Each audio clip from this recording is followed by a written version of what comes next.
bathi Ngcobo iyashoni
UJesu Kristo.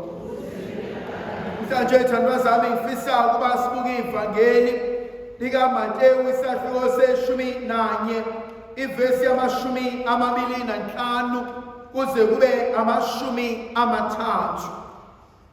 Chimeqala uJesu lendaba uthi ngiyabonga Baba Nkosi yezulu nomhlaba ngoba kukhona izinto ongazivezelanga izazi nehlakaniphi kodwa wazambulela abancane. Ngifisa ukuqala ngenkonzo yokubonga. Kuvuka kumina lomkhuleko kaDavide othi mbonge uJehova mphefumulo wami athi nakho konke okuphakathi kwami makubonge igama lakhe elingcwele. Thandwa zami, inhliziyo yami igcwele ukumbonga uNkulunkulu. Asibongi uNkulunkulu ngoba nakho konke uhamba kahle. Kodwa uNkulunkulu simbonga ngesiyikho, ngesinakho, ngasenzele kona, sithi Nkosi siyabonga. Kuyavuka kumina uma simbonga uNkulunkulu ukuthi akona ukwazi nokuqonda nokuhlakanipha ukuthi siyaphila. Baningi abangalibonanga lolu suku, baningi abavukele ezibhedlela, baningi abathe bevuka bavuswa zindaba zokulimala, baningi abathe bevuka bavuswa zindaba eshaqisayo, kodwa thina sisaphila. Konzo kumina ehlalayo yokuqala, Nkosi ngibonga ukuphila. Nkosi ngibonga ukuthi ngisakwazi ukusukuma ngizihambele. Nkosi ngibonga ukuthi noma kunjani ngisenalo uphahla.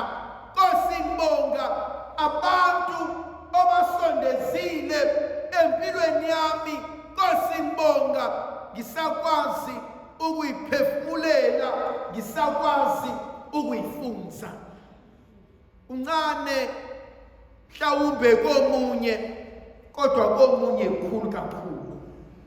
Bese kuba khona inkonzo yesibili. Sengimbongile uNkulunkulu. Kunabantu uNkulunkulu anginikeze bona. Kunabantu uNkulunkulu ababeke empilweni yami. Ngaphandle kwabo mhlawumbe impilo yami ayisoze yayandawo. Yabona ithandwa zami, ningangithanda nonke la ekhaya, ningankoma nonke la ekhaya, ngingaba yikona konke kunina, kodwa mangihluleka ukwazisa nokuhlonipha umzali wami, ngisoze ngaba yilutho. Yazi kuya yonke imithetho elishumi uwodwa vo, yazisa uyihlononyoko, yikhona uyawuphila kahle kade ezweni. Yazi bengiswele ukumbonga mama, ngithi ngiyabonga ngokungizala, ngiyabonga ngokungikhulisa, ngiyabonga ngakho konke okwenzile ngize ngikwazi ukuba umuntu. Ngithi mina isibusiso somntwana nomntwana silele ekutheni athi umzali wakho, ngiyabonga mntanami, uNkulunkulu akubusise. Nesiqalekiso sakho silele ekutheni umzali wakho mebuka wena, mecabanga wena, udilika inyembezi.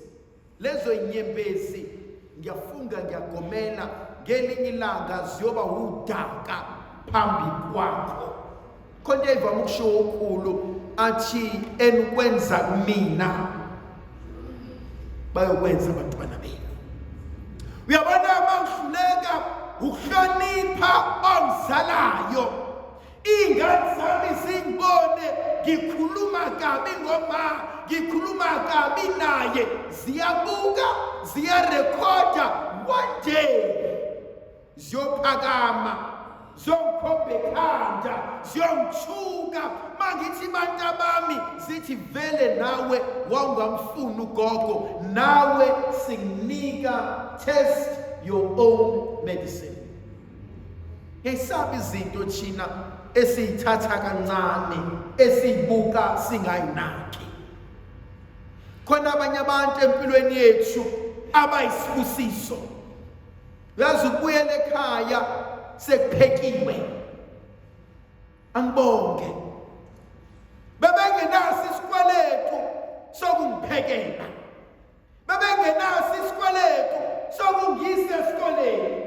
Bebengenaso isikweletu sokuba bangiwashele. Bebengenaso isikweletu sokungiayilela.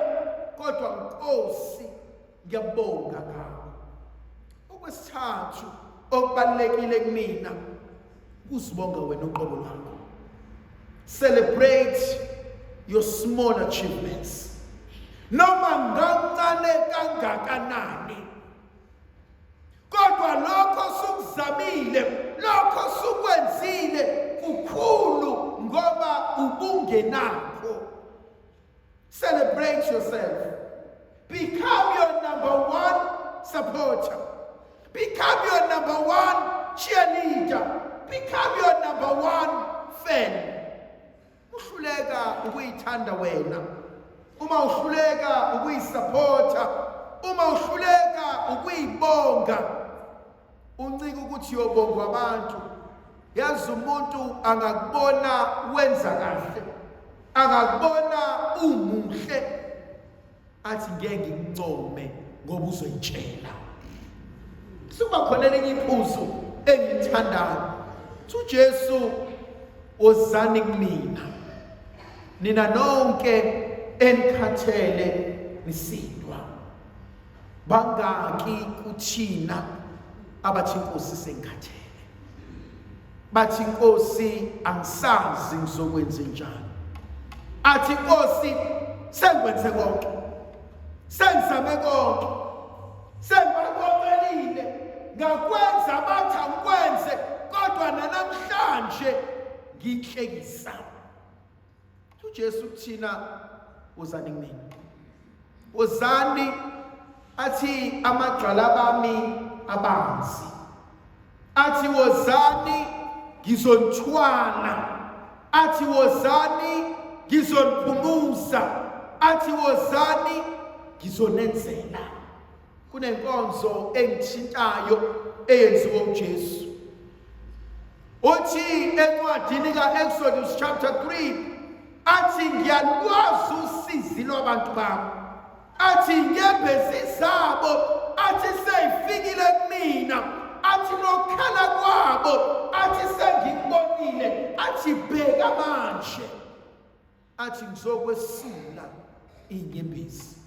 Ngithe izolo ngisemvuselelweni nama-ana ngithi kunenkonzo ekumele sidlule kuyona, kunenhlupheko ekumele sidlule kuzona ukuze uNkulunkulu asinike umqhele wakhe. Kunenkonzo engithintayo, kunenkonzo engibusisayo. Uthi uStefane uma sebezombulala uthi bhekani ngibona amazulu evuleka athobehleli ngakwasonela sikaNkulunkulu athi sesukumile.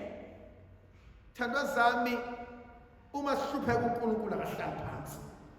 Uma sikhala uNkulunkulu akakwazi ukuflathela. Uma sinemvimbo uNkulunkulu akakwazi ukuvala amehlo kodwa uyabuka.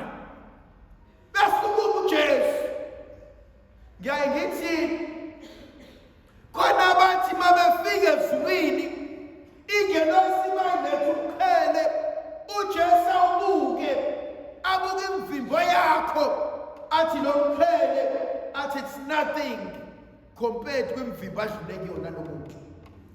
Ngiyamthanda umpostoli Paul methi inhlupheko zanganeno athi ayinakufaniswa nenkazimulo uNkulunkulu asibekele yona. Thina namhlanje uJesu wozani kumina. Manikhathele wozani kumina. Manixakekile wozani kumina. Manilimele wozani kumina. Maniphoxekile wozani kumina. Masebenilahlile athi wozani kumina. Ngeke malika isebene indodana nomoya ogcweleyo.